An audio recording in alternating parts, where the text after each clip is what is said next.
Hello friends, welcome to A J study. A J study के इस YouTube channel में आप सभी को एक बार फिर से स्वागत है। मैं अजय कुमार आप लोग के भी जुड़ गए हैं आपके अपने यूट्यूब चैनल एजे स्टडी से।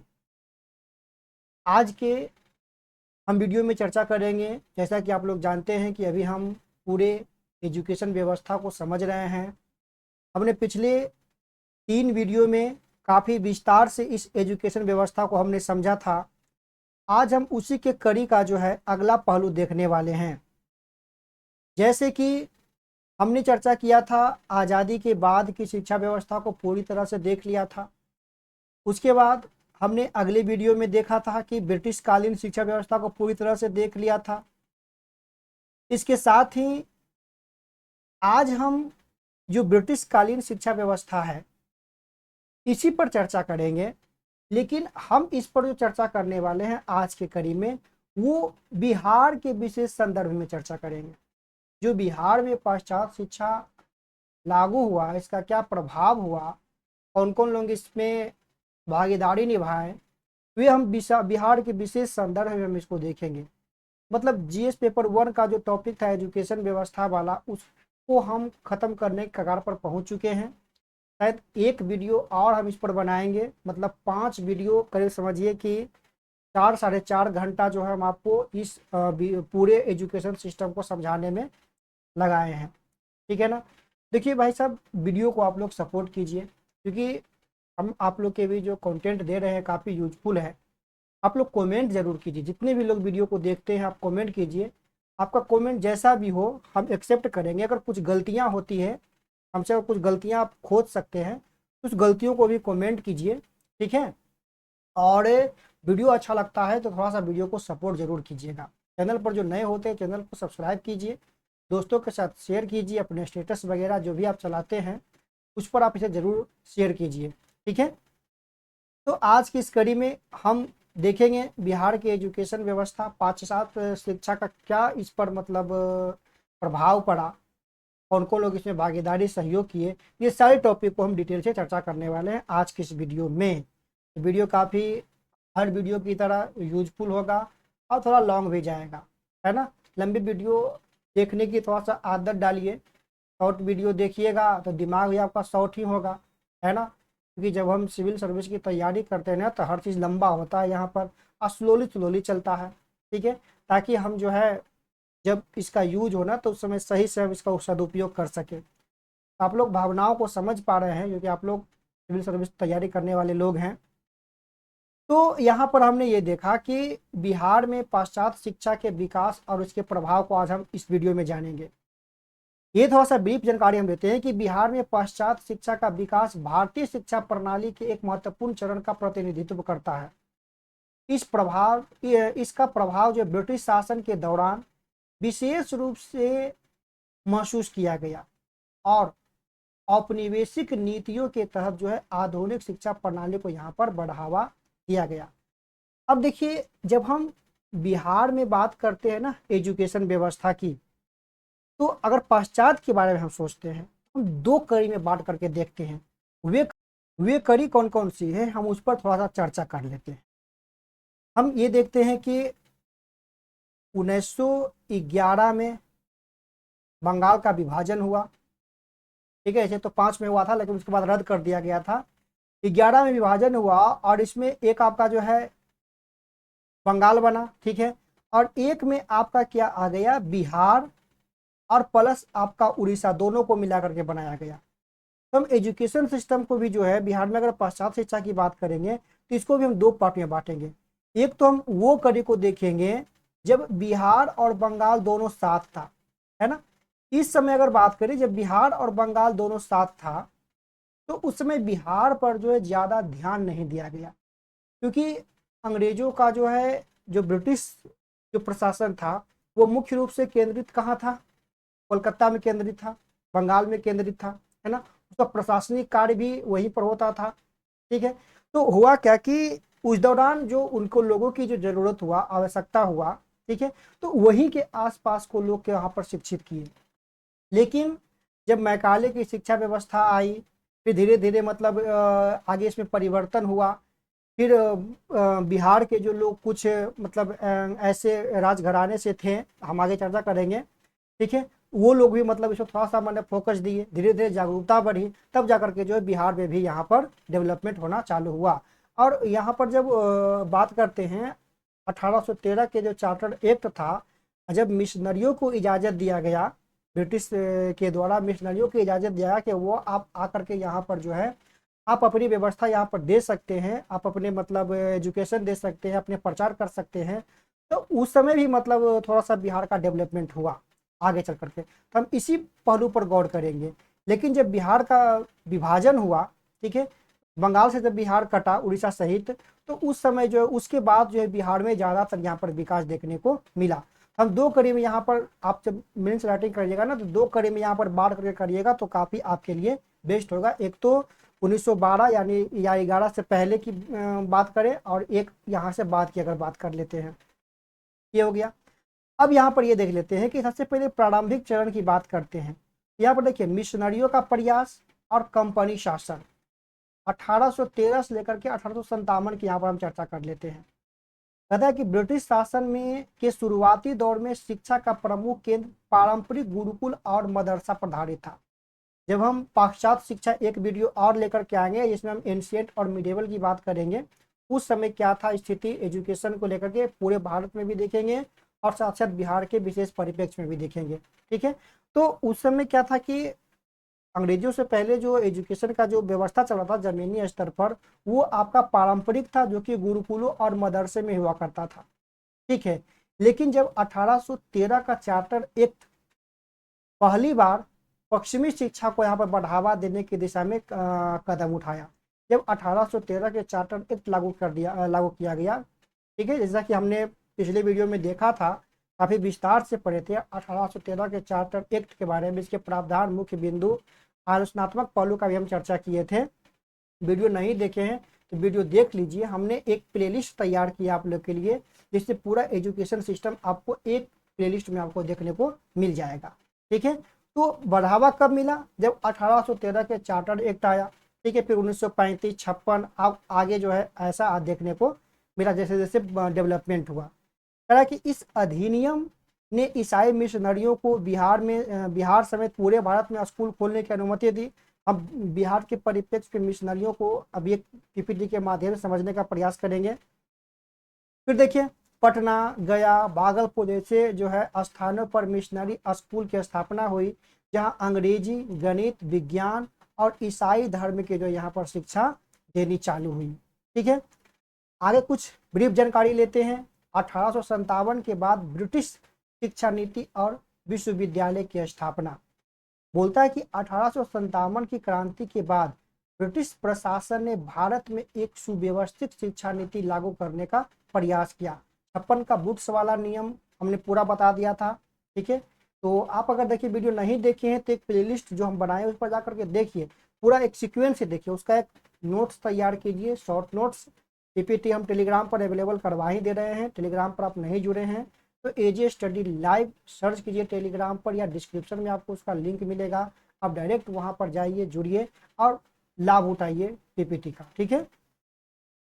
नीति लागू किया 1854 में बुट डिस्पैच, सॉरी 54 में बुट डिस्पैच आया था, 56 में नहीं, का जो शिक्षा व्यवस्था में क्रांतिकारी बदलाव आया, क्योंकि ये यहाँ पर बात किया था मैकाले भाई साहब तो किए थे 1835 वाला, वो तो कहे थे कि हम केवल हायर एजुकेशन देंगे, और वो भी कौन मीडियम में देंगे, इंग्लिश मीडियम में देंगे। लेकिन ये थोड़ा सा जो है सरकारी स्कूल और जमीनी और प्राथमिक स्तर का जो एजुकेशन था, उन्होंने उसको पारंपरिक जो भाषाएं थी हमारी, लोकल जो लैंग्वेज था, उसमें देने की बात कही थी, ठीक है। तो ये सरकारी स्कूल और कॉलेजों की स्थापना पर काफी उन्होंने जोर दिया था ये वाले नियम में। पटना में जो है कॉलेज, पटना कॉलेज जो 1863 की स्थापना हुई, जो बिहार में उच्च शिक्षा का एक प्रमुख केंद्र था। हम काफ़ी डिटेल में चर्चा करेंगे, कुछ जितना भी स्थापित एजुकेशन को लेकर के हुआ था, डेवलपमेंट जो हुआ था, एक शॉर्ट पीपीटी बनाया है, उसमें हम पूरे ईस्वी सहित चर्चा करेंगे विस्तार से। फिर धीरे धीरे प्राथमिक, माध्यमिक, उच्च शिक्षा में अंग्रेजी माध्यम को बढ़ावा देने को दिया जाने लगा। आगे बात कर लेते हैं 1900 से 1947 में तो राष्ट्रीय आंदोलन के प्रभाव और शिक्षा का विस्तार। 1905 में बंगाल का विभाजन के दौरान बिहार में स्वदेशी आंदोलन के तहत राष्ट्रीय शिक्षा को बढ़ावा देने की मांग उठी। ठीक है। फिर 1917 में पटना विश्वविद्यालय की स्थापना हुआ, जिससे बिहार में उच्च शिक्षा की दिशा में एक बहुत बड़ा कदम उठा। आगे जो है गांधी जी अन्य स्वतंत्रता सेनानियों ने भारतीय शिक्षा प्रणाली में ब्रिटिश प्रभाव को हटाने और स्वदेशी शिक्षा प्रणाली को विकसित करने की बात उठे। जैसा कि वर्धा में हमने देखा था, गांधी जी का जो वर्धा एक्ट था 1937 वाला, इस पर भी हमने विस्तार से चर्चा किया है। अब ब्रीफ जानकारी लेते हैं कि बिहार के विशेष संदर्भ में मिशनरियों ने क्या भूमिका निभाया, है ना। तो देखते हैं तरह के मिशनरियों ने बिहार में देखिए सामाजिक, आर्थिक, शैक्षणिक क्षेत्रों में गहरा प्रभाव डाला। देखिए हमने पिछले वीडियो में ये तो आपको बता ही दिया था कि जितने भी डेवलपमेंट हुआ ब्रिटिश काल में वो हमारे भलाई के लिए नहीं हुआ था, वो खुद के भलाई के लिए किए थे, क्योंकि उनका यहाँ पर कारोबार चल रहा था, उनको यहाँ पर प्रशासन की देखभाल करना था, और प्रशासन को देखभाल करने के लिए क्या था, लोगों की जरूरत थी, है ना। फिर ये बताए थे कि अगर वो विदेशों से बहुत ज़्यादा लोगों को मंगाते थे तो वो अयासी की ज़िंदगी जीने वाले लोग थे, है ना, तो उन पर खर्च बहुत ज़्यादा होता था। तो इन्होंने सोचा क्या कि क्यों ना स्थानीय लोगों को यहीं पर जो है कुछ लोगों को एजुकेट कर करके और इसका लाभ उठाया जाए, है ना। लेकिन जो उच्च पद था उस पर वर्चस्व जो है पूरी लोगों का बना रहा ना, जितने भी निम्न पद थे वो यहाँ पर बना रहा, भारतीय लोग का बना रहा, को दिया गया। अब मिशनरियों का भी यही था। मिशनरियों को जब 1813 के चार्टर एक्ट में इसको इजाजत दिया गया तो इसका मुख्य काम क्या था कि ईसाई धर्म का प्रचार करना, ठीक है, और थोड़ा जमीनी स्तर पर जो है जाकर के लोगों को एजुकेट करना और ईसाई धर्म को प्रमोट करना, ये इनका मुख्य उद्देश्य था, है ना। हमने ये भी देखा था कि गलती से ही सही, कभी कभी जो है गलती से ही जो है अच्छाई भी हो जाता है ना। तो हम लोग समझदार तो थे ही, लेकिन थोड़ा सा लोगों के बीच जो फूट की जो भावना थी, धार्मिक जो भावना था, उस समय थोड़ा प्रचलन में था, है ना।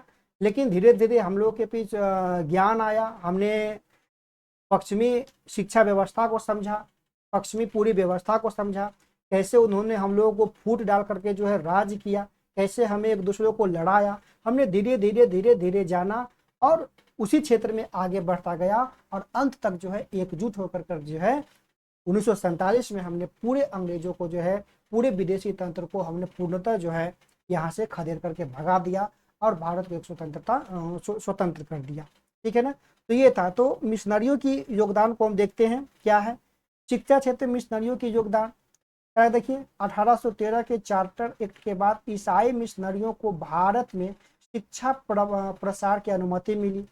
बिहार में कई स्कूल और कॉलेज जो है खोले गए, स्थापित किए इन्होंने।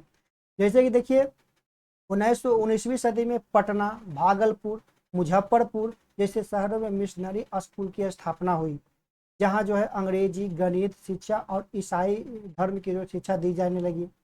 पटना में सेंट माइकल्स हाई स्कूल 1858 में और सेंट जेवियर स्कूल 1940 में जो है स्थापना किया गया, किसके द्वारा, तो मिशनरियों के द्वारा। तो इसमें याद रखिएगा ये जो आपका माइकल्स हाई स्कूल और सेंट जेवियर स्कूल है, यह मिशनरियों के द्वारा स्थापित किया गया था।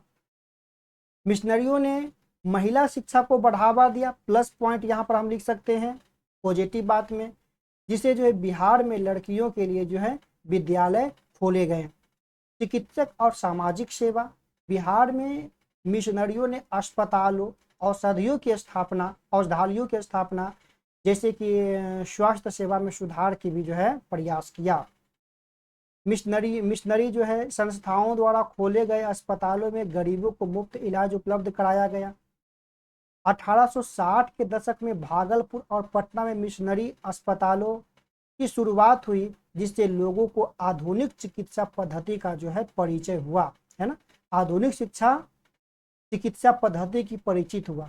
धीरे धीरे ही सही कछुआ चाल से हम लोगों ने चला और पूरी तरह जो है क्या कर दिया, जड़ से जो है अंग्रेजों को यहाँ से भगाने की पूरी कोशिश। आगे देख लेते हैं सामाजिक सुधारों और दलितों पर उन्होंने काफी काम किया था। मिशनरियों ने अस्पृश्यता और जातिगत भेदभाव को खत्म करने पर जोर दिया। देखिए वो क्यों कर रहे थे ऐसा, उन्होंने सामाजिक मुद्दे पर ध्यान दिया, दलितों पर ध्यान दिया, क्योंकि उनको मालूम था कि जो जो पिछड़े लोग हैं, यहाँ के जो पिछड़े लोग हैं, जो दलित लोग हैं, जो आदिवासी लोग हैं, जो जनजातीय लोग हैं, उनको जो है काफी सताया जा रहा था धार्मिक मामला को लेकर करके, है ना। जो उच्च वर्ग के लोग थे उनको सता रहे थे। उन्होंने उनके बीच गया, उनको प्रलोभन दिया, उनको बताया, अपने धर्म के बारे में बताया।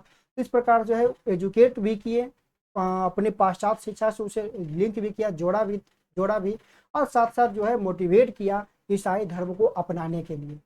ठीक है, उन्होंने निम्न वर्गों को शिक्षा रोजगार देने का प्रयास किया। दलित और आदिवासी समुदाय में शिक्षा का प्रसार में उनकी अहम भूमिका रही। इंपॉर्टेंट पॉइंट है, प्लस पॉइंट। धार्मिक प्रभाव और संस्कृति, मिशनरियों ने ईसाई धर्म के प्रचार के लिए चर्चों की स्थापना की, जिससे बिहार में ईसाई समुदाय का विस्तार हुआ। मुख्य मुद्दा, हालांकि उनका प्रभाव स्थानीय हिंदू मुस्लिम परंपराओं पर भी देखा गया, क्योंकि उन्होंने कई सामाजिक मुद्दे सुधार आंदोलन यहाँ पर शुरू किया। मतलब जो हिंदू में जो कुछ बुराइयां थी, जो मुस्लिम परंपरा में जो कुछ बुराइयां थी, उसमें भी वो काफी सुधार किए थे। पारंपरिक हिंदू और मुस्लिम समाज में मिश्रित प्रतिक्रिया रही। कुछ लोगों ने मिशनरियों के प्रयास को स्वागत किया, तो कुछ ने इसे जो है सांस्कृतिक हस्तक्षेप बताया। कुछ लोगों को तो ये अच्छा लगा कि ये ठीक कर रहे हैं, लेकिन कुछ लोग कहें कि ये हमारे जो पारंपरिक जो चलता आ रहा है, संस्कृति चलता रहा है, वो उसमें ये दखल अंदाज कर रहे हैं। ठीक है, तो कुछ लोगों ने इसका विरोध भी किया। आगे देख लेते हैं कि मिशनरियों का जो दीर्घकालीन प्रभाव पड़ा, कैसे पड़ा। तो मिशनरियों ने शिक्षण संस्थान जो आज भी बिहार में कार्यरत है और गुणवत्तापूर्ण शिक्षा प्रदान करने किया। महिला शिक्षा और स्वास्थ्य सुविधा में उनकी दीर्घकालीन भूमिका बनी।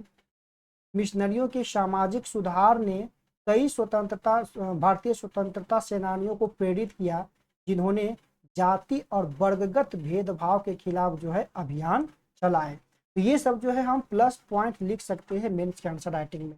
ठीक है, अब यहाँ पर हम थोड़ा सा चर्चा कर लेते हैं प्रारंभिक दौर, स्थानीय जमींदारों और शासकों का योगदान। मतलब बिहार में जो स्थानीय जमींदार थे और जो वहाँ के जो शासक थे, उनकी क्या भूमिका रही।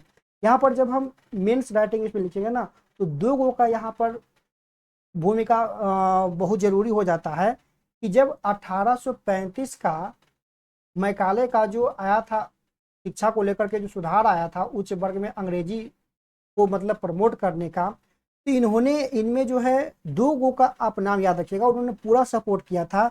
एक आप थे टिंकारी के महाराज मित्रजीत सिंह।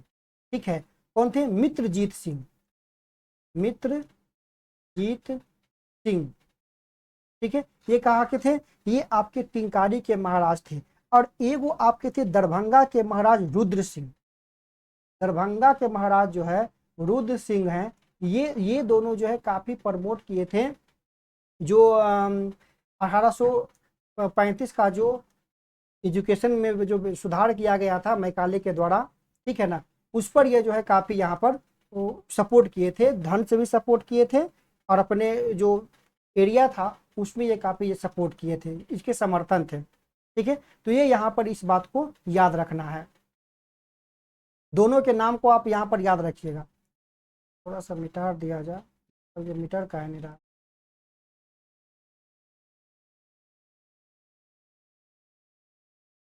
ये दोनों का नाम हमको याद रखना है।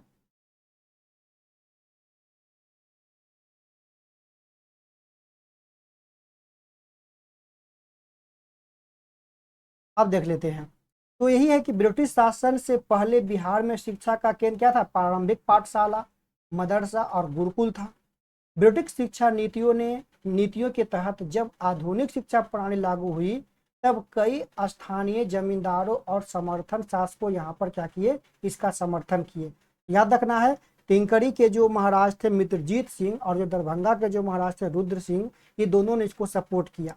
दरभंगा के महाराज देखिए यहाँ पर दिया हुआ है, जैसे शासकों ने आधुनिक विद्यालयों की स्थापना में योगदान दिया, और अंग्रेजी शिक्षा के प्रसार में उन्होंने काफ़ी भूमिका निभाई। रुद्र सिंह नाम याद रखिएगा।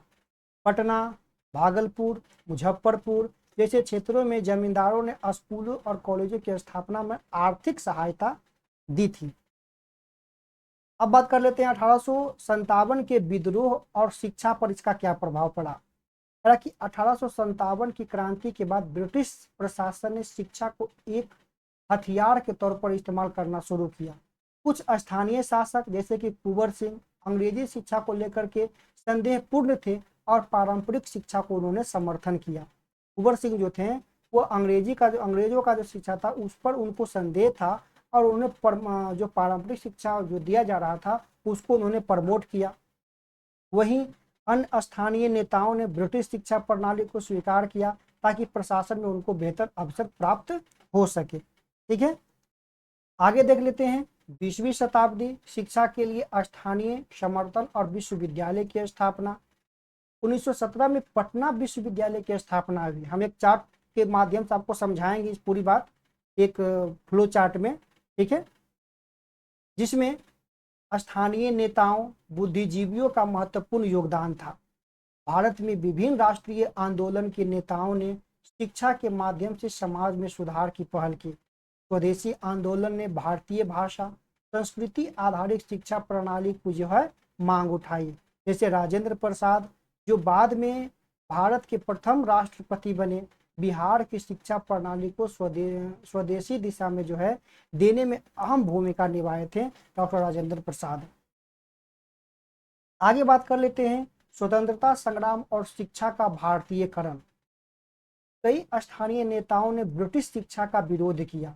भारतीय मूल्यों पर आधारित शिक्षा को उन्होंने प्राथमिकता दी। बिहार के स्वतंत्रता संग्राम में भाग लेने वाले शिक्षाविदों ने पारंपरिक और आधुनिक के बीच संतुलन बनाए रखने का प्रयास किया। जो बिहार की जो स्वतंत्रता संग्राम में जो भाग लेने वाले जो लोग थे उन्होंने क्या किया कि हमें देखिए पारंपरिक जो एजुकेशन तो ठीक है, लेकिन हमें जो आधुनिक एजुकेशन जो मिल रहा है, जो आधुनिक शिक्षा मिल रहा है उसको भी एक्सेप्ट करना होगा। ठीक है, क्योंकि धीरे धीरे क्या हो रहा था कि हम सब में परिवर्तन हो रहा था और परिवर्तन जो है जिंदगी का एक मुख्य पहलू है ना। समय के साथ बदलना परिवर्तन होना जो है एक बहुत बड़ी मानव समाज के लिए जो है मुद्दा है। ठीक है, तो ये बदलना बहुत जरूरी था। तो जो स्वतंत्रता संग्राम में जो भाग ले रहे थे उन्होंने प्रमोट किया कि हमें आधुनिक शिक्षा भी उतना ही जरूरी है जितना कि हमें पारंपरिक शिक्षा है। ठीक है, फिर स्वतंत्रता के बाद बिहार में स्थानीय शासकों बुद्धिजीवियों ने उच्च शिक्षा संस्थानों के निर्माण में महत्वपूर्ण भूमिका निभाई, जो हमने देख लिया था। अब यहाँ पर एक हम लाए हैं चार्ट लेकर के आए हैं जिसमें हम समझ लेते हैं कि संस्था कौन कौन सी स्थापना हुआ, ईस्वी और किसने इसकी स्थापना की। ठीक है, सबसे पहले समझते हैं पटना कॉलेज। तो पटना कॉलेज की स्थापना 1863 में हुआ, याद रखना है। ब्रिटिश सरकार के द्वारा यहाँ पर किया गया था। पटना कॉलेज की स्थापना 1863। ठीक, ईस्वी याद रखिएगा, वनडे एग्जाम में आपको डायरेक्ट पूछ देगा। पटना विश्वविद्यालय, तो पटना विश्वविद्यालय की स्थापना जो 1917 में हुआ ब्रिटिश सरकार के द्वारा। पटना साइंस कॉलेज 1928 में हुआ ब्रिटिश सरकार के द्वारा। पटना मेडिकल कॉलेज 1925 में ब्रिटिश सरकार के द्वारा। भागलपुर हिल स्कूल, यहाँ पर क्या था ना कि जो भी सैनिक थे, सैनिकों को यहाँ पर जो है एजुकेशन दिया जाता था, शिक्षा दिया जाता था। ये 1840 में आपका हुआ ब्रिटिश शासन के द्वारा। पूर्णिया जिला स्कूल 1835 में, VVI आपका है, याद रखिएगा इसको। पूर्णिया जिला स्कूल 1835 में लॉर्ड विलियम बेंटिंग द्वारा। बिहार शरीफ जिला स्कूल 1838 में। दरभंगा महाराज द्वारा स्थापित विद्यालय 19वीं सदी में, दरभंगा महाराज द्वारा। मुजफ्फरपुर कॉलेज 1899 में ब्रिटिश सरकार द्वारा। Indian school of mines Dhanbad 1926 में। पूसा एग्रीकल्चर रिसर्च सेंटर 1902 में, शायद समस्तीपुर में यह पड़ता है, देख लीजिएगा। हेनरी फिलिप्स द्वारा यहाँ पर किया गया था, याद रखना है कि पूसा एग्रीकल्चर रिसर्च सेंटर जो है हेनरी फिलिप्स के द्वारा किया गया था। अब थोड़ा सा इसमें ब्रीफ हम कुछ संस्था को लेकर के आए हैं। जैसे पटना कॉलेज की बात करें तो इसकी स्थापना कब हुआ था, तो 1863 में ब्रिटिश सरकार के द्वारा किया गया था। इसका महत्व था कि बिहार में उच्च शिक्षा को बढ़ावा देने वाला यह पहला प्रमुख संस्थान था। इसमें जो इतिहास, राजनीति, अंग्रेजी, साहित्य और विज्ञान की पढ़ाई इसमें दी जाती थी। प्रभाव था कि कई प्रशासनिक और राजनीतिक हस्तियों ने जो है यहाँ पढ़ाई किए थे। वर्तमान में स्थिति की बात करें तो आज भी ये बिहार जो है, बिहार विश्वविद्यालय प्रणाली का एक प्रमुख संस्थान बना हुआ है। फिर पटना विश्वविद्यालय 1917, ये जो है इसकी स्थापना ब्रिटिश सरकार द्वारा, ये बिहार का पहला विश्वविद्यालय था, ठीक है, 1917 में किया गया। इसे पूर्वी भारत का ऑक्सफोर्ड भी कहा जाता है। याद रखना है, जो पटना विश्वविद्यालय है इसे पूर्वी भारत का ऑक्सफोर्ड कहा जाता है। शिक्षण विस्तार, इस विश्वविद्यालय में विज्ञान, कला, कानून, वाणिज्यिक पाठ्यक्रमों की जो है एजुकेशन दी जाती है। प्रभाव, स्वतंत्रता आंदोलन से जुड़े कई नेताओं ने यहाँ पर शिक्षा प्राप्त किए। आधुनिक स्थिति, बिहार में उच्च शिक्षा का यह भी केंद्र बना हुआ है। फिर है पटना मेडिकल कॉलेज, पीएमसीएच, यह जो है इसकी स्थापना ब्रिटिश प्रशासन द्वारा चिकित्सा शिक्षा को बढ़ावा देने के लिए किया गया। बिहार में पूर्वी भारत में चिकित्सा शिक्षा का सबसे बड़ा ये आपका अस्पताल है। इसका प्रभाव है कि इस कॉलेज ने कई प्रमुख डॉक्टरों को तैयार किया। वर्तमान में आज भी यह मेडिकल जो है शिक्षा के लिए प्रतिष्ठित केंद्र बना हुआ है। फिर भागलपुर हिल स्कूल, जिसकी स्थापना 1840 में हुआ था, ब्रिटिश द्वारा किया गया था। यह स्कूल बिहार में मिशनरी शिक्षा का जो है प्रतिनिधित्व करता था। इसमें अंग्रेजी, गणित, प्राकृतिक विज्ञान जैसे शिक्षा दी जाती थी। यहाँ से पढ़े लोग प्रशासन और व्यापार में आगे बढ़े। आगे बात करते पूर्णिया जिला स्कूल, 1835 लॉर्ड विलियम बेंटिंग द्वारा इसकी स्थापना की गई थी। बिहार में प्रारंभिक अंग्रेजी शिक्षा का जो है ये मुख्य केंद्र था। शैक्षणिक विस्तार, मुख्यतः प्रशासनिक और न्यायिक शिक्षा पर इन्होंने जोर दिया। कई नौकरशाह और न्यायिक जो है न्यायाधीश जो है यहाँ से पढ़ के निकले हैं। मुजफ्फरपुर कॉलेज, जिसकी स्थापना 1899 में हुआ, ब्रिटिश सरकार द्वारा किया गया था। इस कॉलेज ने उच्च शिक्षा को उत्तरी बिहार तक पहुंचाया, मतलब उत्तर, क्योंकि ये मुजफ्फरपुर जो उत्तर बिहार का भाग है, ठीक है ना, तो उत्तरी बिहार तक ये पूरा आपको पहुंचाया। स्वतंत्रता संग्राम में कई नेता यहाँ से निकल करके आए। वर्तमान में RBR अम्बेडकर बिहार विश्वविद्यालय से ये आपका संबंध रखता है। फिर है पूसा एग्रीकल्चर रिसर्च सेंटर, 1902 में इसकी स्थापना हुई। किसने किया, तो हेनरी फिलिप्स द्वारा किया गया।